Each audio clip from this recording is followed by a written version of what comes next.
Your program will begin shortly. Launch sequence. Activate.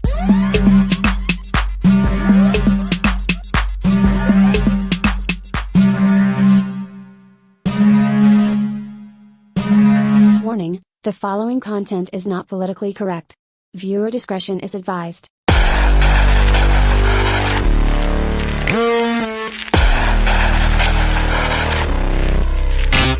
Welcome back to the channel today, everyone. I'm Sarah Higdon. This is Transform to Freedom. Glad to be back. It's been a good week. It's been a long week, but it's been a good one. Just to kind of let everybody know, I will not be here next week. I will be in Las Vegas for Freedom Fest. So if you are there, come say hi. I will be at the Free the People booth. So we're all going to be there, but yeah, so I am leaving out on Monday. I will not be there. I will not be here for the show Monday night. So y'all are just gonna have to do without me next week. But we got some big things on the schedule for tonight. Obviously, we're probably going to take up most of the time talking about the debate. Why? Well, I was there. Wasn't there though, there was no media allowed inside the building where the debate was taking place, like, period. So the spin room was fun though, once in a lifetime opportunity, and I can't wait to discuss that. Like I said, it was great. I got some really good footage. If you were watching, you could see the all my coverage is over at the Post Millennial on their Twitter account, because not writing on weekends for them anymore, but I am still doing reporting and doing some freelance stuff for them.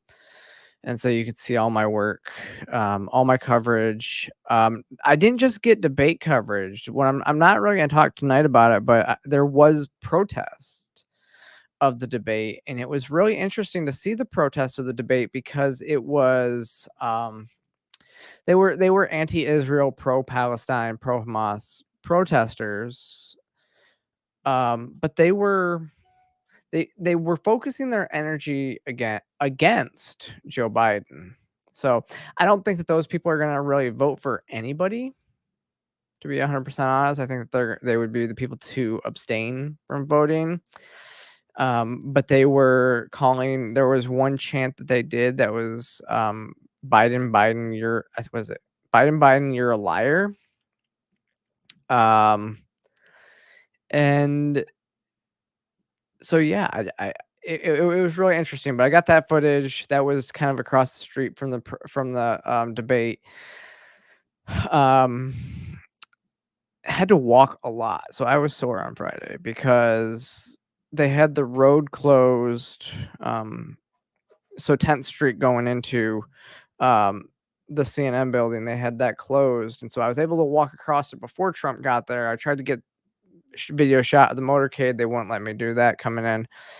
But so then once both candidates were there, it was a much longer walk to go from like 10th, that corner where they were protesting, all the way back to the debate area. But it was cool walking across Georgia Tech. There was college kids out partying, and it was an interesting vibe because they were just out having fun and not watching the debate, which I thought was kind of cool, doing college kid stuff. But yeah. And there was one, I think they were partying outside, had country music blasting, and they had a big MAGA banner outside the frat house. So it was interesting. It was a good time. But we're going to dive into it a little bit. I do want to kind of we're going to talk a little bit about this. I don't want to talk too much about this up at the front of the hour, but the one thing that came out this last week, and it came out early last week. Hi, Ronnie. It came out early last week. The Biden administration's Health and Human Services Assistant Secretary, Dr. Rachel Levine, pressured WPATH to eliminate age guidelines for sex change operations. And if you know, Rachel Levine is trans as well. WPATH, World Professional Association of Transgender Health, they set the guidelines for trans care. And so this is a big deal because it was a big deal last year when we were talking about how there was this huge, like, they were basically eliminating age restrictions. So they were saying that basically at any age you could have, you know, mastectomies, breast augmentations. You could go on, I think that they were even saying that you should be able to go on estrogen and testosterone at 14, and whatever age for puberty blockers. So there was this huge thing going on, and it was huge when it was just WPATH doing it. But now we find out it's coming from the highest levels of power. It's coming straight from the United States government, where they just so happen to have a trans health and human services assistant secretary. Seems like kind of a conflict of interest, because somebody who this is what I can't stand, is you have these trans people in seemingly positions of power, passing laws and injecting their politics into healthcare, and then they say that we can't talk about politics in healthcare in other areas. I mean, if you watch the debate, they say that it should be between a doctor, and they're trying to say that this should be between a doctor, but they're also saying that basically children can consent to these types of procedures. A lot of this stuff makes no sense. But it really starts to make sense when you see, pride and all this stuff at the White House, when you have people in the Health and Human Services division pushing this type of stuff onto children.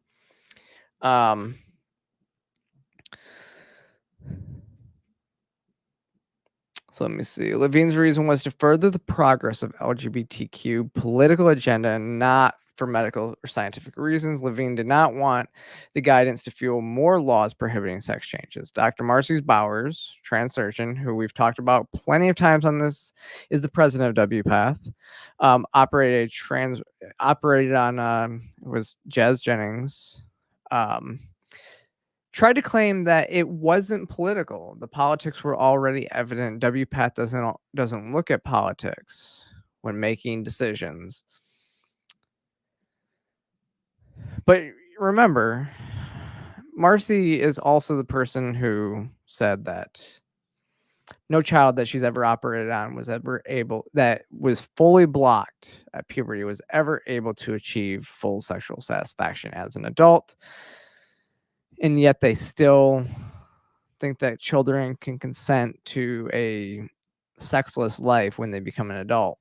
So you're making a decision on something that you have no idea what it means, and nor should you have any idea what it means until you become an adult. But they're making that decision.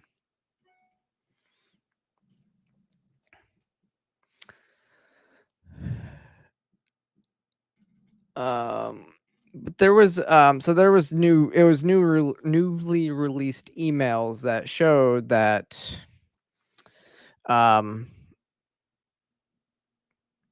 this is from, let me see, is this from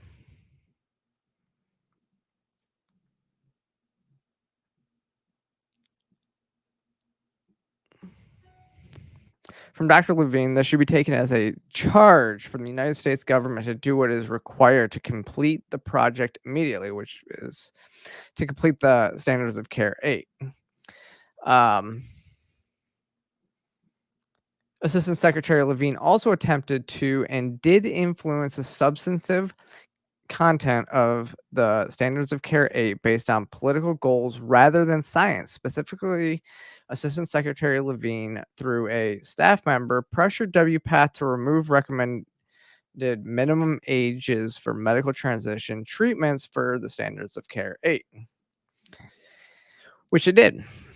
Again, we've talked about the Standards of Care 8, and I'm not going to go too deep into this because, again, we talked about it when it came out. It removed previous guidelines. There's a lot that it did, and it tried to. It was really interesting the way that the Standards of Care led into, like, they doubled down on this fact that puberty blockers are fully reversible, and then in the next line they said, but the data that shows that they're fully reversible is, like, the study is it's too small, so we really don't know. So instead of, taking a step back, they decided to go forward with their guidelines. So they say it's fully reversible, yet they'll say that they don't know. It's not FDA approved. That's in the Standards of Care 8 as well. But I like I said, the main part of this story is that there's emails now showing that it came from the highest powers in government and not really from, WPATH or based on science. It's based on politics. And then they claim that we're the ones that are basing stuff on politics, and politicians want to govern your body, right? So that's that. Let's move on, because I'm going to talk about the Pride Month stuff probably towards the end if we get to it. I do want to talk about the debate a little bit more right now. I forgot to mention happy 4th of July to everybody. This is the week of our independence, which is cool. I almost forgot about that. And that's why I'm actually wearing my red, white, and blue blue shirt tonight. Yeah. So that's good. But debate time. So see, I was there. I was in the spin room. This is how I watched the debate. Was on the we had our own little TVs and stuff in our press areas, but going down to the press floor, interviewing people, it was just a really cool experience. Once in a lifetime experience. Being surrounded by a lot of these politicians, not all politicians that I like very much. I did get a picture. It wasn't a very good picture. The lighting was awful, and there were shadows and everything like that, with Vivek Ramaswamy. Such a nice guy. Really appreciated meeting him and talking to him for a second and hearing his thoughts on the debate. I do hope that, and this is not any organization I work for, personally, I hope that he is who Donald Trump selects as his running mate for VP. I think he holds enough liberty values that can rein Trump in. Not in my slideshow here.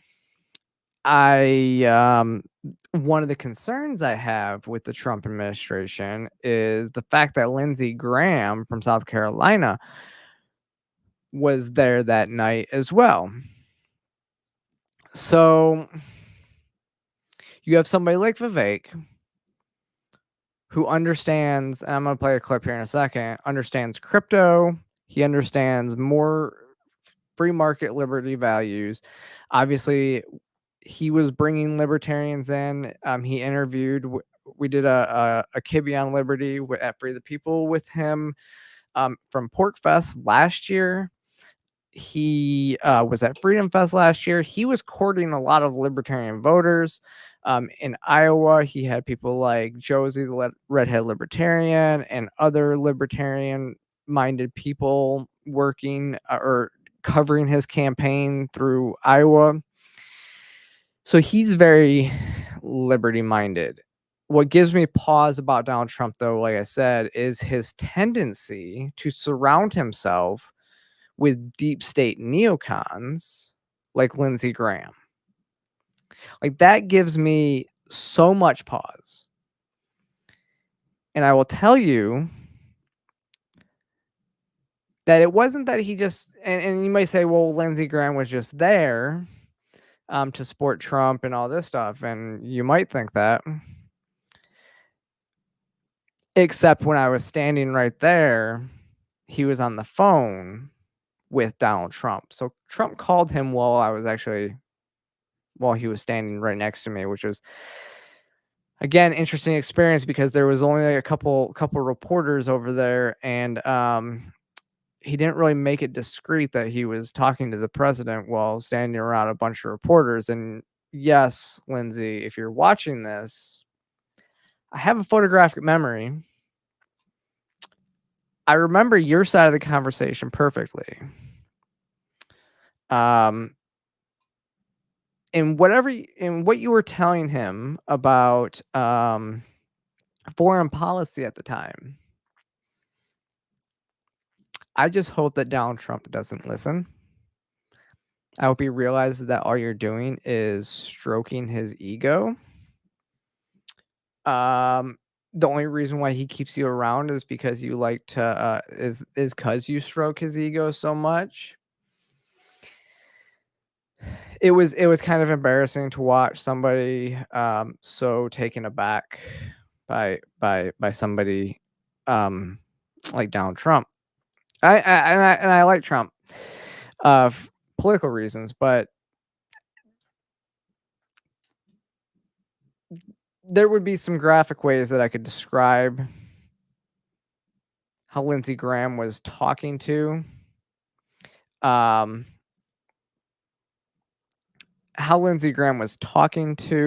Trump. But it was very flatteringly, right? Yeah, Jen, trust me, I'm praying to God that it's not Lindsey Graham. I don't think that he would be that stupid. I don't think he's been mentioned really in the running for the VP candidacy. But he chose Mike Pence last time. He put somebody like John Bolton in his cabinet. He surrounded himself his first term with neocons.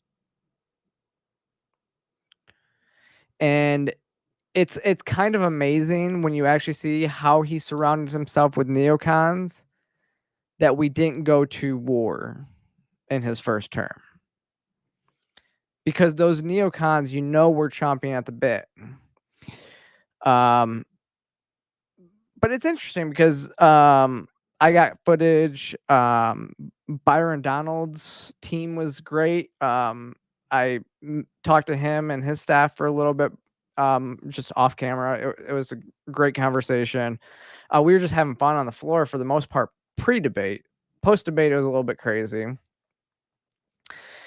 Like I said, Vivek was great. Actually, I mean, I got a lot of, I met a lot of people I met I think all the candidates for VP down there. I only got some good coverage because I'm so short and I couldn't squeeze in to get a lot of coverage.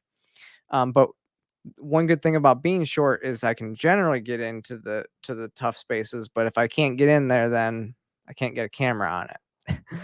But it was yeah, like I said, it was an experience. Yeah, let's just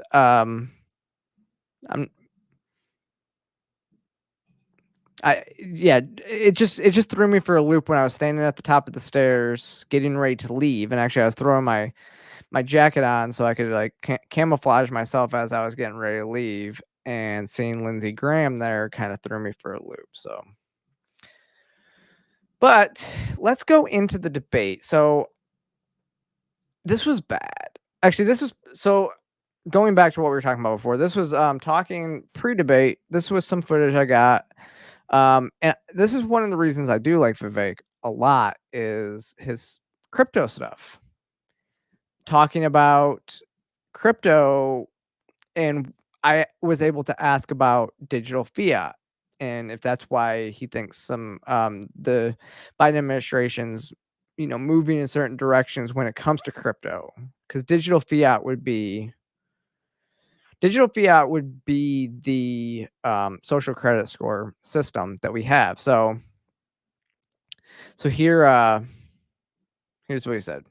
The administrative state, right? The administrative state is, the way I define it, the way Philip Hamburger at Columbia Law School would define it, is the people who issue binding regulatory edicts that were never elected to those positions in the first place. And when President Trump went in to say drain the swamp, I think that's the heart of what he meant. And so in some ways, this issue is really close to the center of what Donald Trump's first term of the presidency was all about, which is going after, I think, the regulatory state from its overreach. And I think that's what's at stake in this issue. Would you want some sort of framework? 5 minutes? Okay, thank you. Would you want some sort of crypto framework, or what? Look, I think that whether you're on the left or the right, you can agree that clarity is necessary. People ought to know what the actual rules are that they're supposed to operate within. So you may disagree on the rules, but you shouldn't disagree on the principle of whether people should know what the rules actually are. Mm-hmm. Right now, I think you have a framework of it's like the equivalent of a speed limit sign that's vague, right? It doesn't have a number attached to it. A lot of people just want to know, is this characterized as a security or not? Give us clarity. I think there have been regulators that have been asked the question of whether Ethereum counts as security, and you have the regulator themselves unable to answer that very question. So I do think that ought to be a nonpartisan issue. I'm frankly disappointed by how little Joe Biden has said about this. And I think for that reason, anybody who is a user or believer in the future of cryptocurrency should question a vote for Biden, because you have a guy who's the current president of the United States that's purposefully operating in an environment of regulatory ambiguity. And I think regulatory ambiguity is ultimately a precondition for government overreach, is that when the government doesn't predefine what its rules is, it gets to define what they are after the fact. And so whatever the rules are, we got to define them clearly. That's my position. Do you think the Biden administration wants a digital fiat instead, and that's why they're not doing something about it? Well, I think that it's not the sole reason, but I think it's a big part of why. I think Janet Yellen and others have expressed support for a central bank digital currency, which I am dead set opposed to, and I am grateful and happy that Donald Trump, a number of months ago, after some conversations that we had, as he said on stage, came out with firm opposition to a central bank digital currency in the United States of America. And I think that that's good, because I think it embodies who he is and why he entered government in the first place. That's part of what draining the swamp is all about, is providing clarity on what the rules are or aren't, staying within the confines of what the Constitution says, not seizing power that the federal government should not have had in the first place. I think that's part of what a CBDC represents. And so is that one reason why President Biden's operating in the realm of ambiguity? Sure. It's not even President Biden, really. It's a question who his handlers are who are controlling him. But I do think that that's one of the reasons why they prefer that regime. But it's one among many. So yeah, I mean, I agree with him on cryptos. He's good. And John, I disagree on crypto. I know you wrote the article. I like it. I think it gets us away from fiat in general. I think crypto is a good thing. I own Bitcoin and other cryptos as well, because I think that it can be a constant. And so but the difference between a cryptocurrency and a digital fiat, what happens with a digital fiat is that they can basically enact whatever they want with a digital fiat, because digital fiat means that they can say it's basically a coupon that you buy, right? Whereas like Bitcoin is decentralized. It's a decentralized platform. It's something that anarchists, minarchists, and a lot of other, free market people like, because it's not based on one country. So but a digital fiat, they can say, so if they want to enact, say, carbon footprints, you can, or they don't want you to eat so much meat because of the Green New Deal or something. You can only eat so many pounds of meat a week or a month or whatever. They can give you that limit. When you hit that limit, they can prevent you They can prevent stores from taking your crypto dollars, your digital fiat, because of that. Like, so they can prevent you from buying what you want to buy.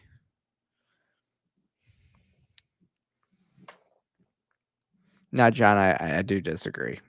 I think the Federal Reserve is a much worse option than cryptocurrency.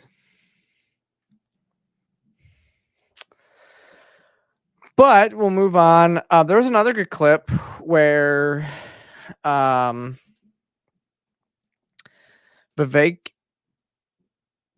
one of those leftist podcasters that you see all over Twitter, they were there. That Chris Mowry, he was in attendance, which is so funny because when he was asked by somebody from the Daily Wire, I believe it was, about if he was there, he was working with a campaign. He said no, he was just there he just showed up, or he was just a podcaster. Yet he was wearing a campaign staff badge.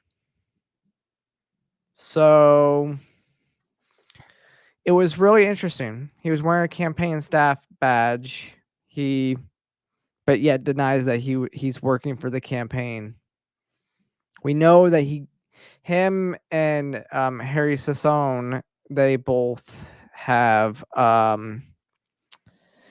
they both get paid by the DNC. We know this. They get paid to create content for the DNC. So that would probably be where he got that badge. Now, I didn't see any content actually come from him from this area, so I don't know what he was actually doing there. If he wasn't there to report, like be a reporter on the ground and do actual content, like this guy who has whatever podcast, I don't know who this is.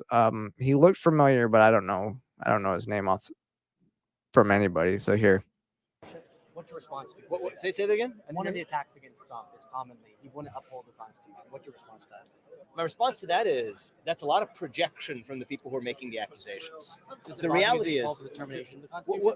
he did not call for the termination. A of the massive Constitution. fraud of this type He did, actually allows for termination. he did of not all call. rules, He regulations, did not articles, call. even though it's found in the Cite for me one time where Donald Trump True called for the Social. termination of the Constitution. I'm reading it to you right He's now. never True he's never Social. called for the A termination of the massive fraud Constitution. of this type But here's what I allows believe. for Here's what I termination believe. of I'm all going to answer rules. this question before I go to the I next was trying to interview. cite for you. Well, what I do believe is there's the projection of the people who do call for the termination of the Constitution and their behaviors want to take the decisions away from the voters. Try to same person eliminate who called for presidential that on candidates True from the Social, ballot right? box. The Trump same people who are Also eliminating. tried to block the peaceful transfer You know of power. what our founding fathers believed, and the people who framed our The peaceful Constitution transfer of believe. power? They believe that we, the people, get to decide who actually runs the country. And Not Trump to tried be able block to, that not to when be he able tried to, not to stay be in able to power, have right? them. Look, I think that if you're a reporter, you're interested in questions. If you're an activist, you're allowed to be an activist. I think that's allowed.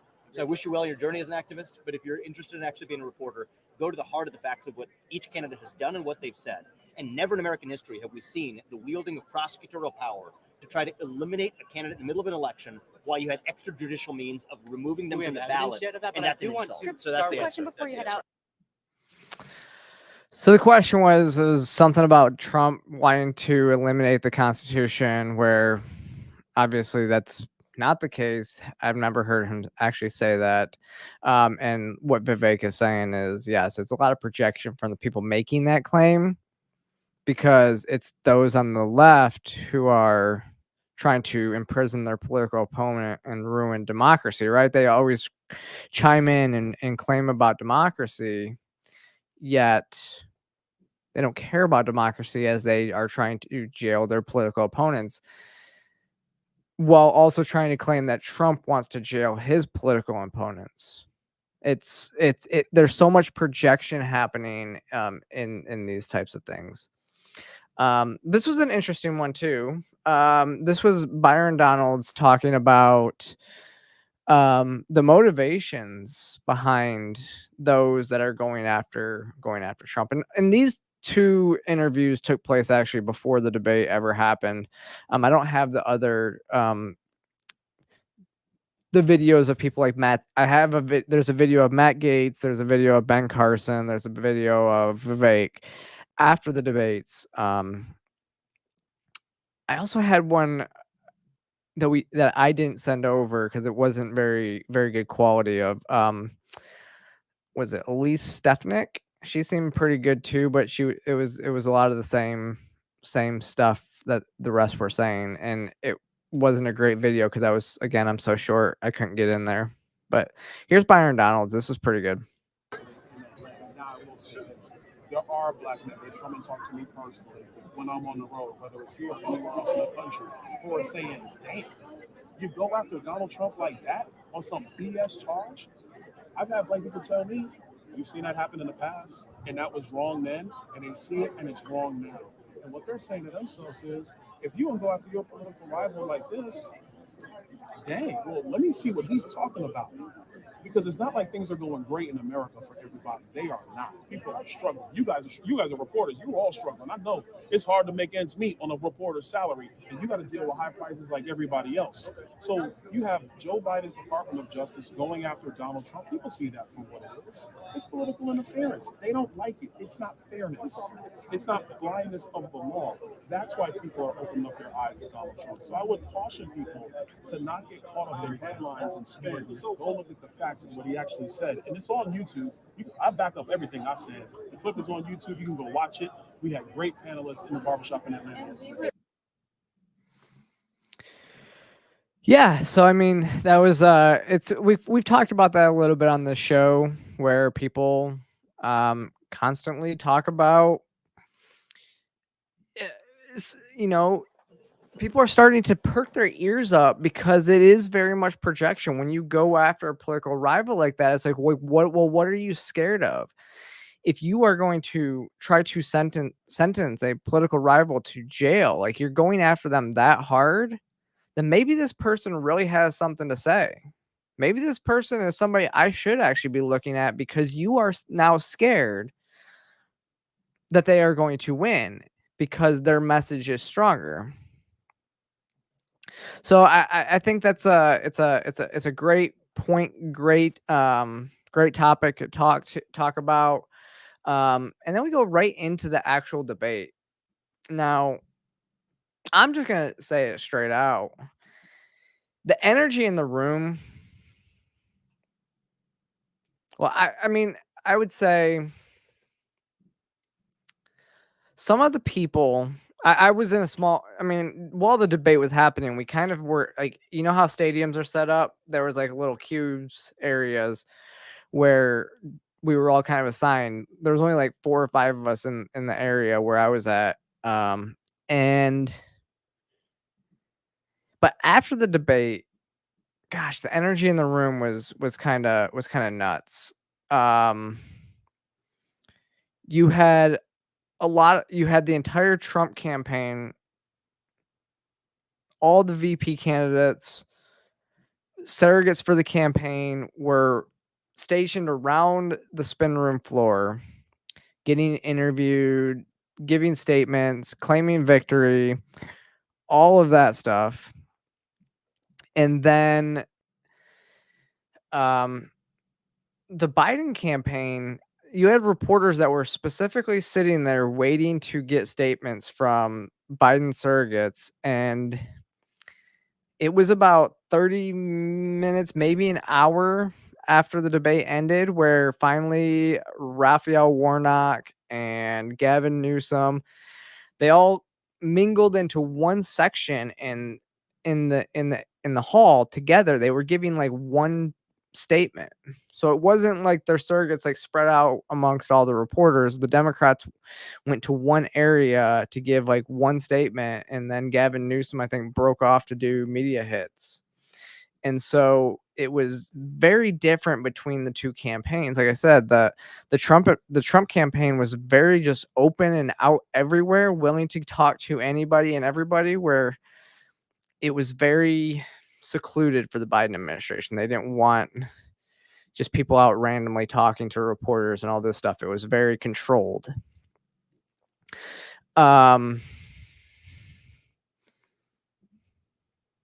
Oh, hey, Shannon. How are you? Good to see you.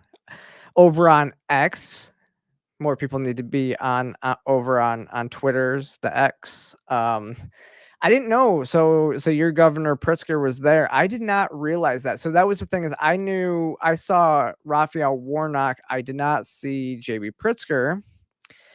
But I did. Again, it was really crazy because there was a lot of reporters, and there's a video of this somewhere. I can't remember who shot this. I think it was. It might have even just been Tenet Media was there. I didn't even see where. I didn't see. This is the thing, is I didn't see any of them. So Whitmer was there too. I mean, I'm from Michigan. I would know who. I know Whitmer like as well. So I was. But what happened? All the Democrat reporters were standing like right behind like this big CNN booth where they were doing the broadcast from. So when you saw the shots of the spin room from that area, it was over there.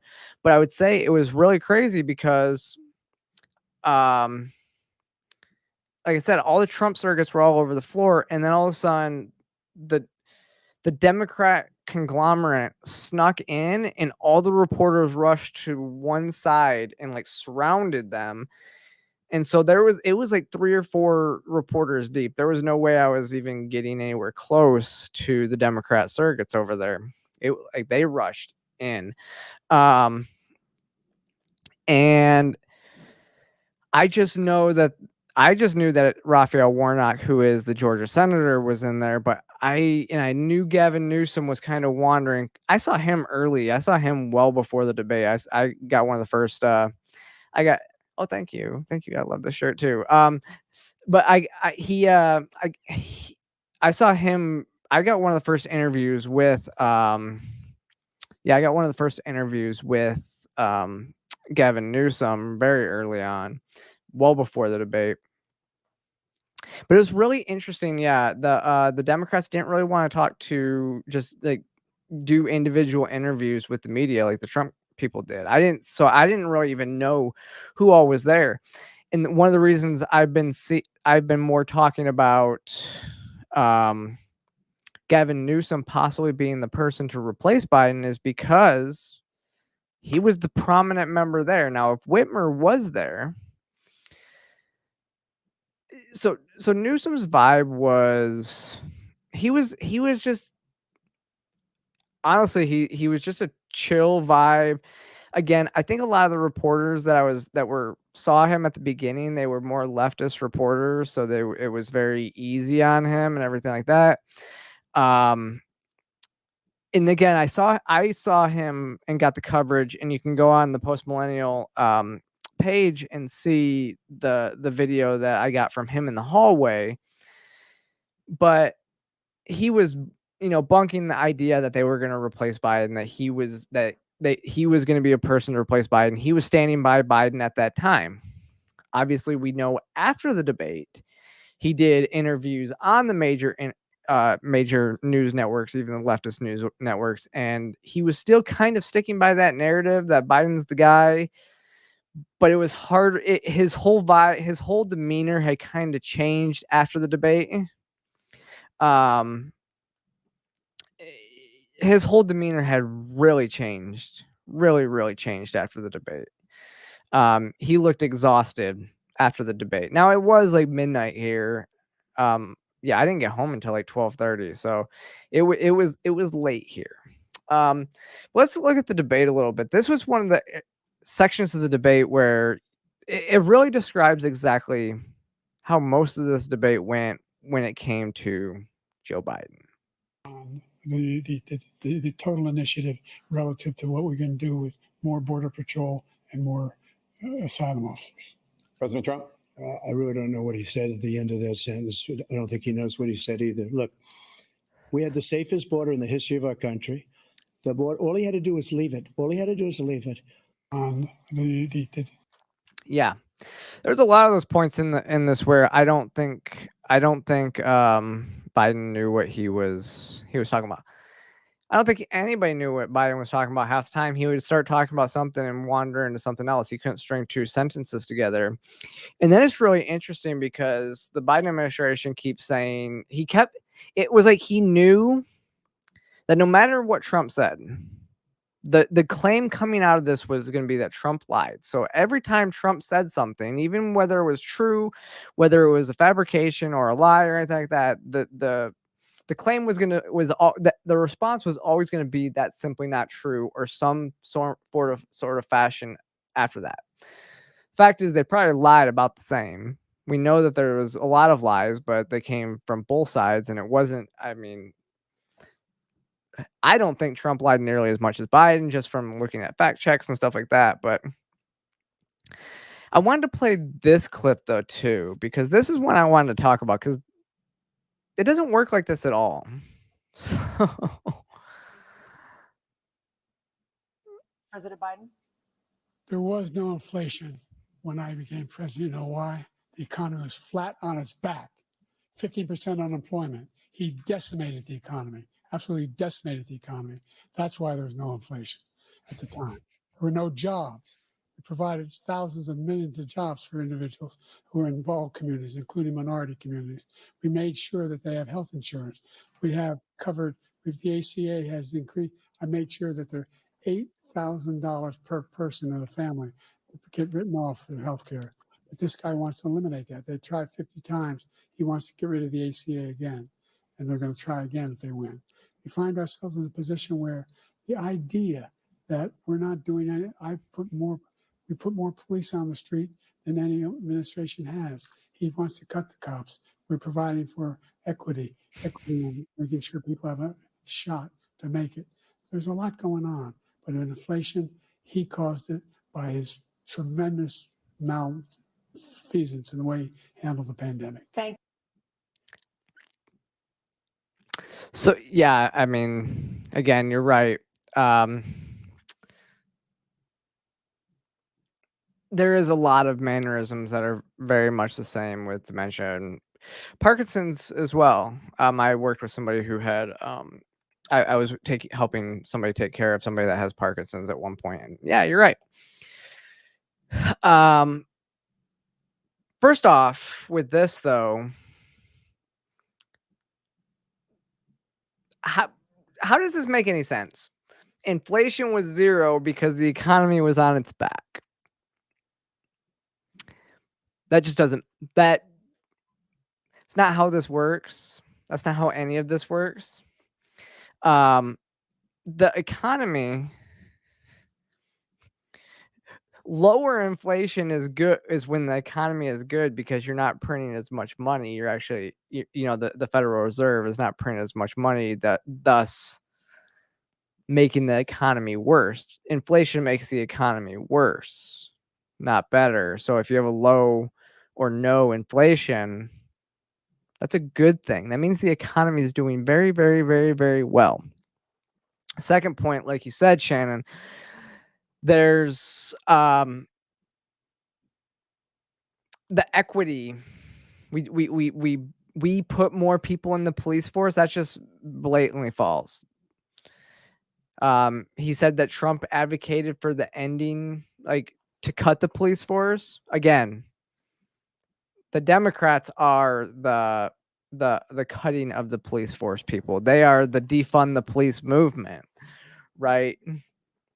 That made no sense to me when he was saying that in real time. I don't think it made sense, and you could see it didn't make sense to Trump. It didn't make sense to anybody else at the time.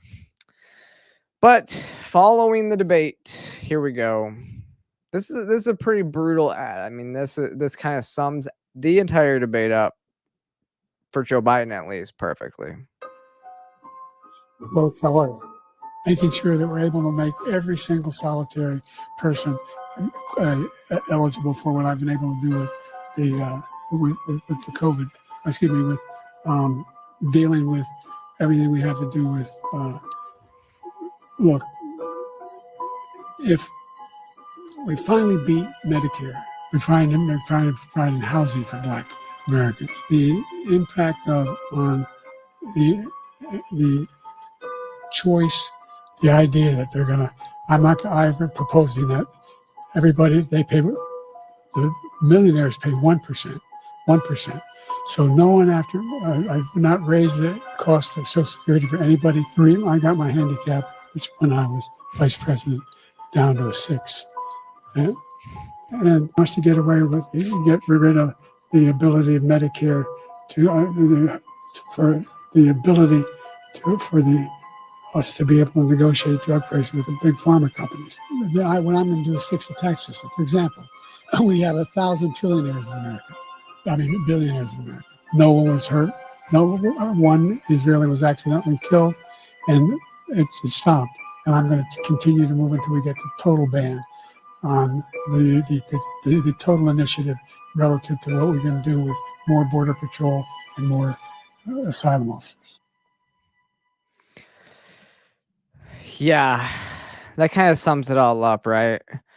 The golf statement is hilarious because out of everything, that's what made Trump lose it. And I do love where he's like, at the end, he's like, let's not act like children. Let's not act like children.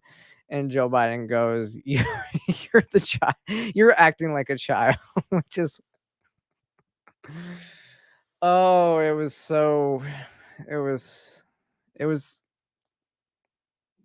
sad.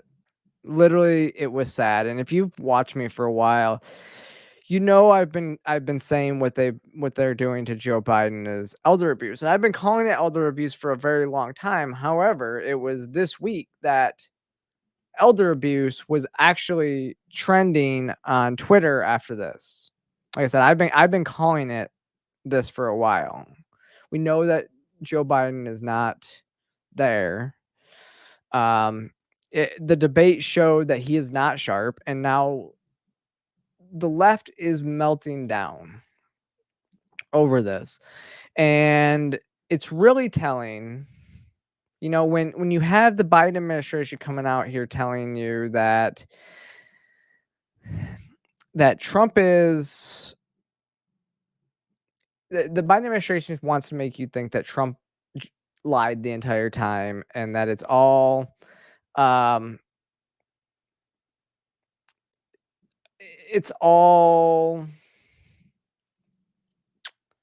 it was only him that was lying, and they want to make it seem like Joe Biden was not, and they want to make it seem like everything Trump said was a lie. But then you have it's really bad when you have CNN is now fact checking Joe Biden. And so here's what they put out. Some of them. He said he's the only president in a while who didn't have any troops dying anywhere in the world. Troops have, of course, died on his watch. He said he's put in a $15 per shot cap on insulin and Medicare. It's a $35 a month cap. He said it's a... But even that $35 a month cap, here's one thing I did want to talk about that because that was part of the other clip. Price caps don't work. Okay. Price caps, period. So what Trump did was he allowed more manufacturing of these drugs and to import more of these drugs, which creates more supply, which drives the price down, right? Price caps cause shortages. Yeah, price caps cause shortages because think about when they implement price caps on disaster relief. So you can't charge $20 for a gallon of milk after a natural disaster. But why not? What price caps actually do is prevent people or is allow people to stock up instead of paying for what they actually need. So you have somebody, they may buy $20 or 20 gallons of milk because they don't know when they're going to need milk again, but they probably don't really actually need 20 gallons of milk. So that thing of milk all clears off the shelves. So the same thing with like insulin.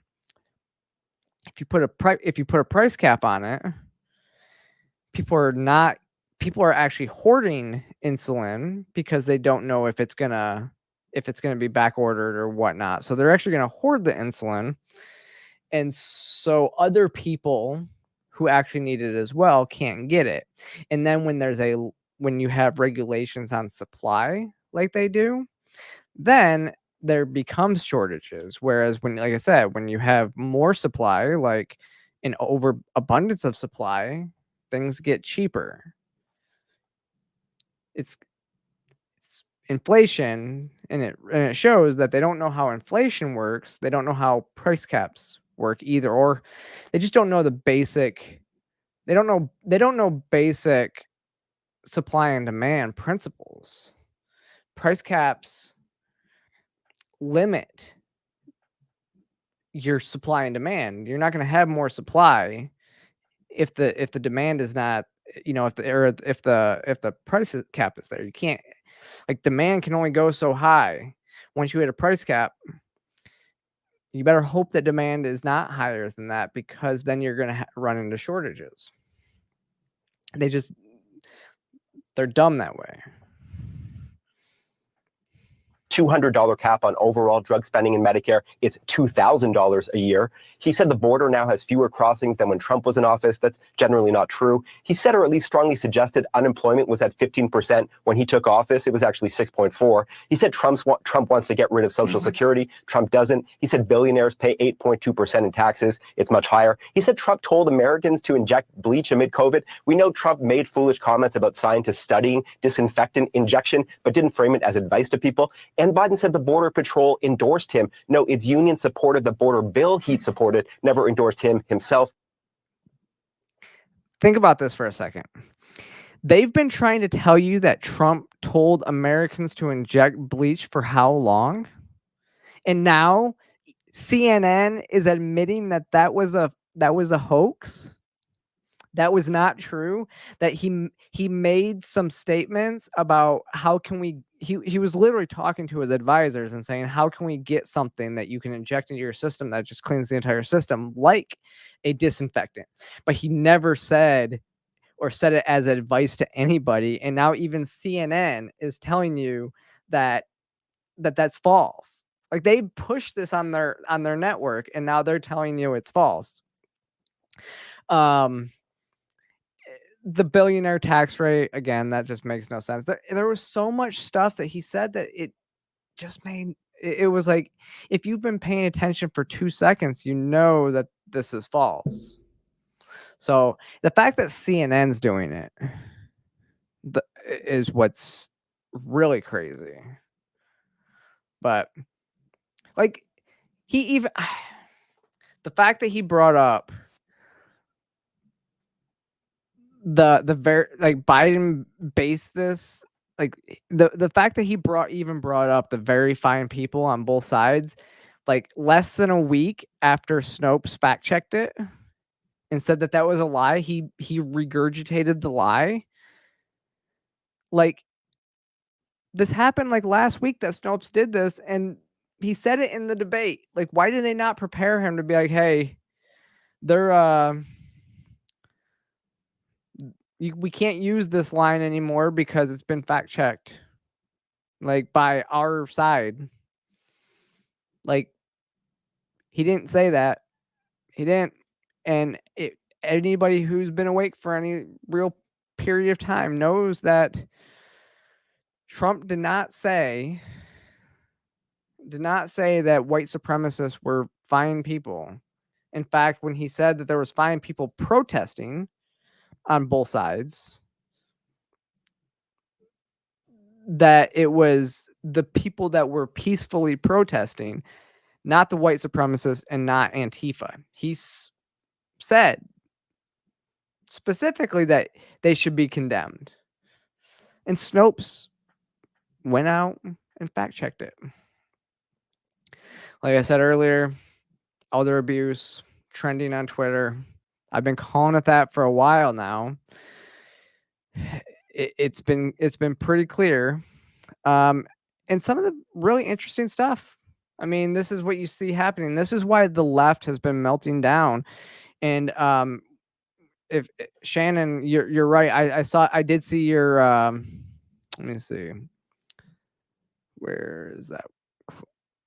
Yeah, the vote. So if you didn't see the covers of the two magazines, even Time magazine put out a cover that said Panic. It was all red and Panic, with Joe Biden walking almost off the right-hand side.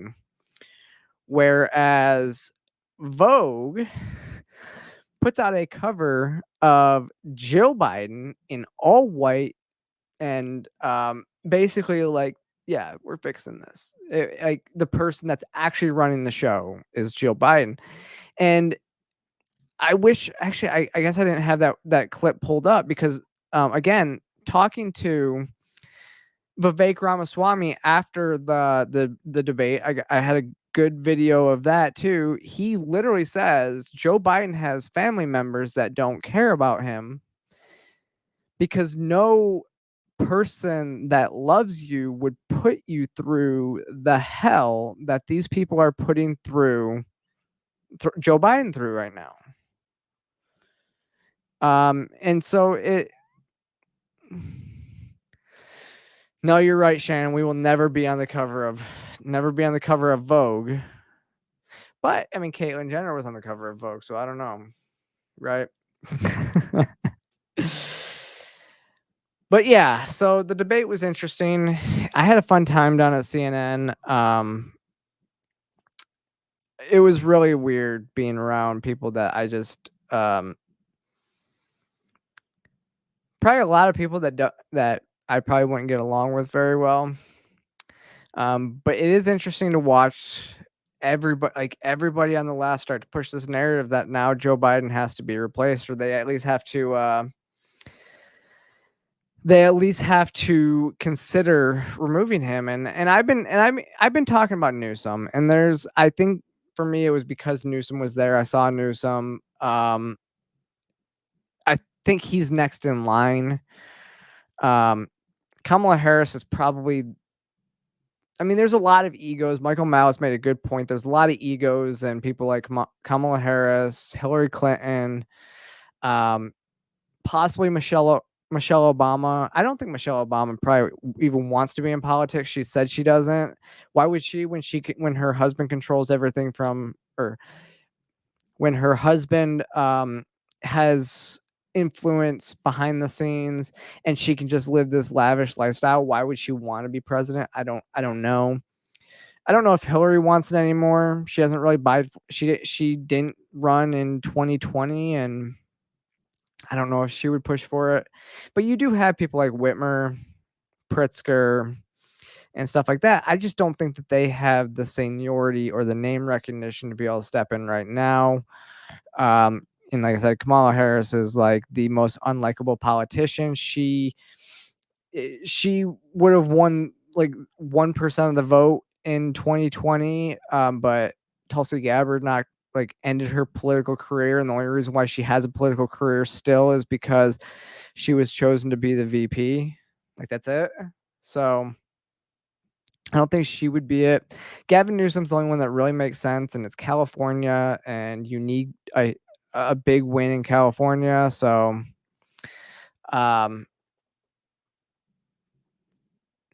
yeah, I think a lot of people would just rather get out of politics on some of their side and just go and do other things and be happy. I agree with that. But that's the debate. We are running close to the hour, so we're kind of going to run through some of these other stories. So big news is there's been a lot of Supreme Court cases that have really dropped this week that have been mostly good. This first one is not good. So the Supreme Court actually sided with the Biden administration over COVID era rules. So this was actually our friend over Jay Bhattacharya, who was our first episode with the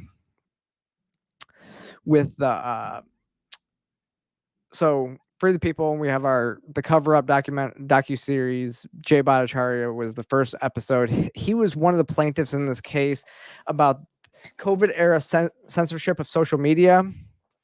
And so the Supreme Court sided with Biden administration. They kind of said that the plaintiffs in the case had no standing. And it was something, I forget exactly why they said they had no standing, but basically now it seems like they've ruled that the government can tell social media companies or advise social media companies who and what to censor. So that's a blow to the free speech initiatives out there. But I think it's very limited in scope, which is if it's limited in scope, we'll see this come up again, because we know that the government is going to test their luck and they're going to start pushing to censor more people and eliminate, free speech rights on, oh, good night, Shannon.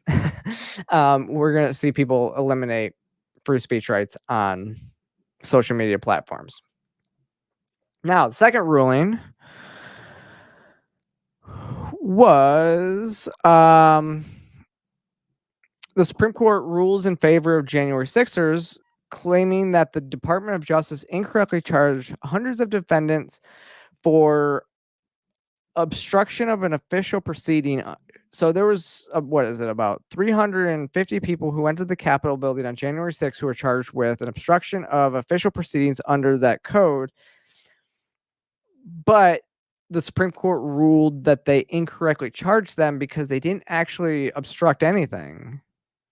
They literally entered the Capitol building and didn't do anything. They literally wandered the halls and they didn't actually try to obstruct anything. So most were let in by a lot. We've seen videos that were let in by security. And so there weren't, this could be a huge deal, because a lot of people, this law that people have been charged under carries a sentence of 20 years in prison. And so if people have been charged with this, they may be set free well before they may even have their sentences completely commuted, and be released tomorrow. I don't know exactly what this means for all of them, but a lot of people have been charged under this statute and sentenced. And if that is lifted, then it's a big deal, because going back to the debate, when it comes to the January 6ers, Donald Trump has said that the non-violent people that were there just to protest, that have been arrested for January 6th, he will pardon. The violent people who were actually rioting, he has said that he wouldn't. So there's a lot there that again, those were lies that were told by the Biden administration.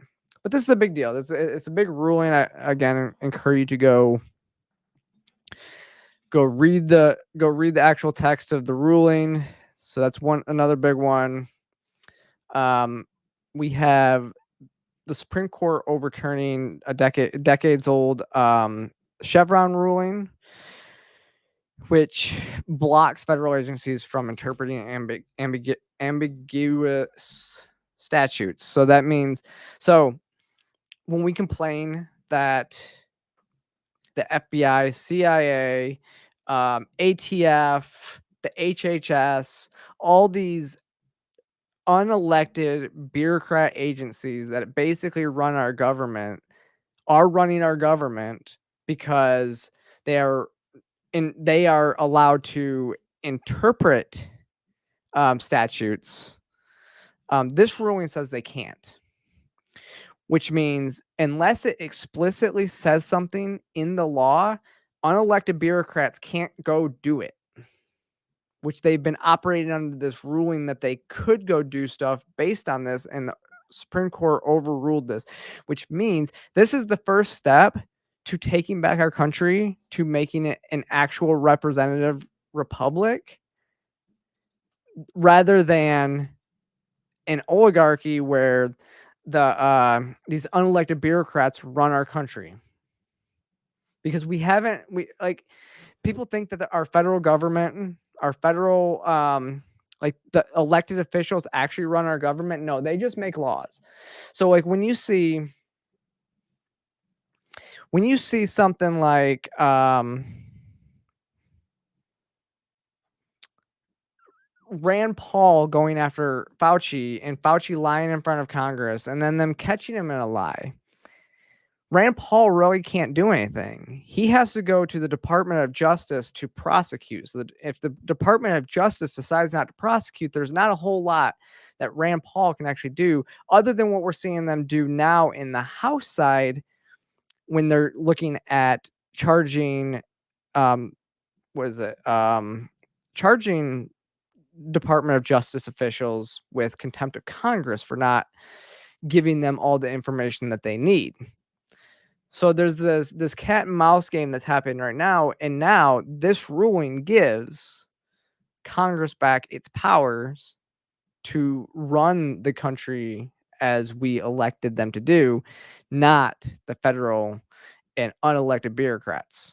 So that's a really big ruling. It's a good thing, and it needed to happen. So it's really interesting to watch. We've had, like I said, we had one loss, and like everything else has been big wins on the Supreme Court front, like this week, and I think we're going to continue to see this happen. They've like we said, they've agreed to hear the bans on child sex changes. They've agreed to hear. I think that they agreed to hear the Title IX stuff. So we're going to see some interesting stuff happen here in a little bit. Last is this actually came out today was the Supreme Court rules that Trump does have presidential immunity for official acts. Now, there's been a lot of conflation what official acts means. The left has basically been saying now, as the commander in chief, that Joe Biden can go and have this, SEAL Team 6 take out, his rivals. That's just not true because it's based off of official acts, and that would not be an official act. I still think that, and I still have to go in and read this, so I don't want to make too much judgment call about this, but I would say it seems like every other living president just sighed a big sigh of relief because they can't be charged for the war crimes that they've committed around the world, because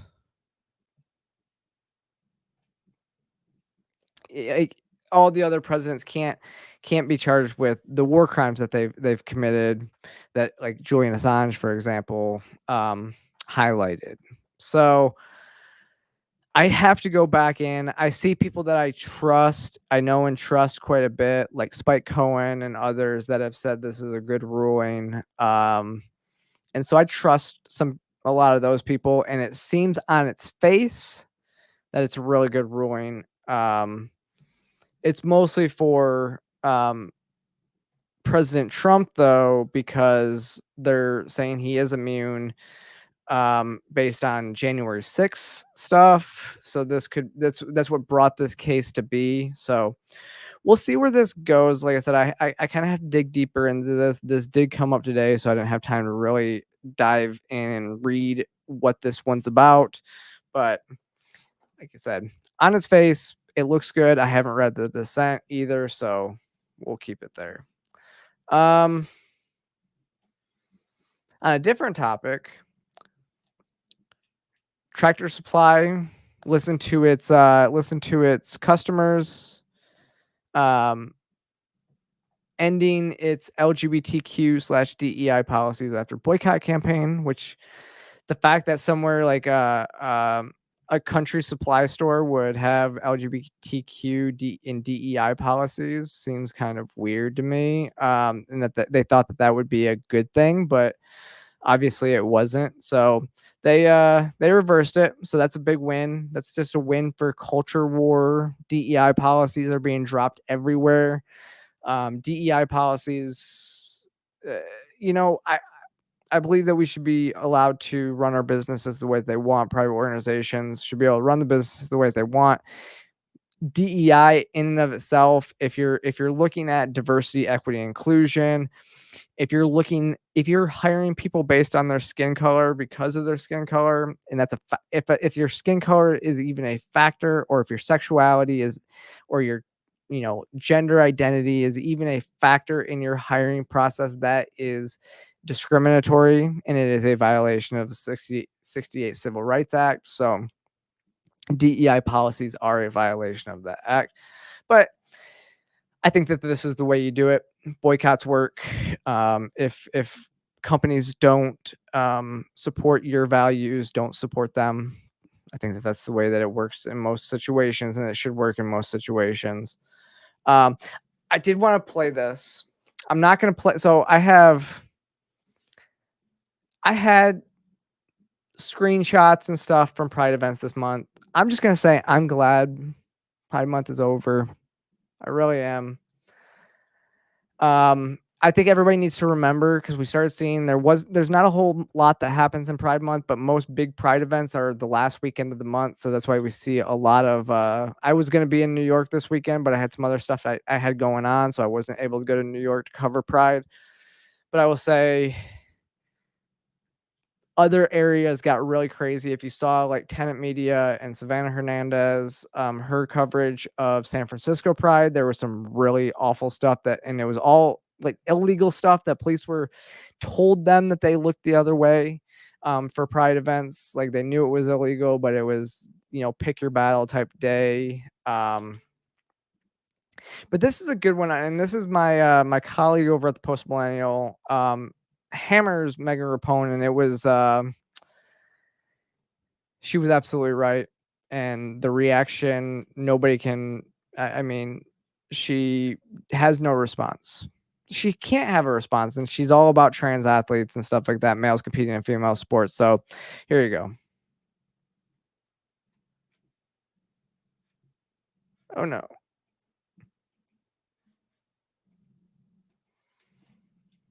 One second. I think that it.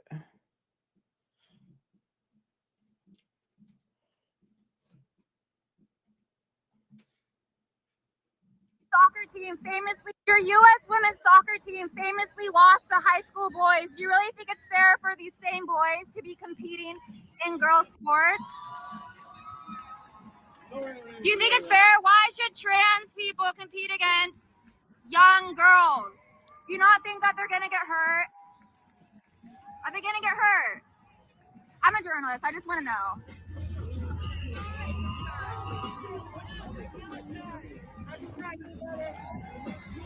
Megan! I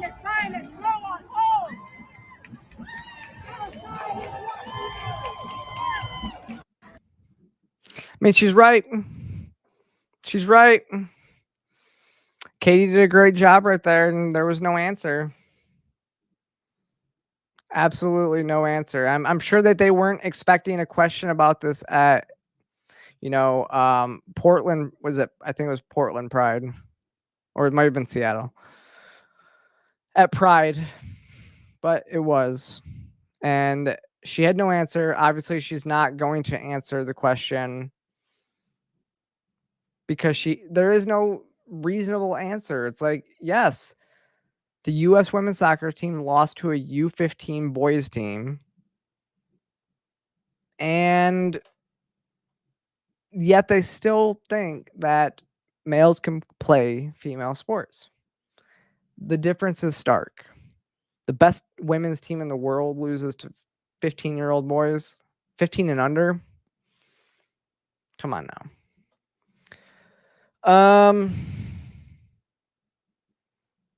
Yeah, I think that's I was gonna play this. Maybe I'll do a video about this one too. Let me see.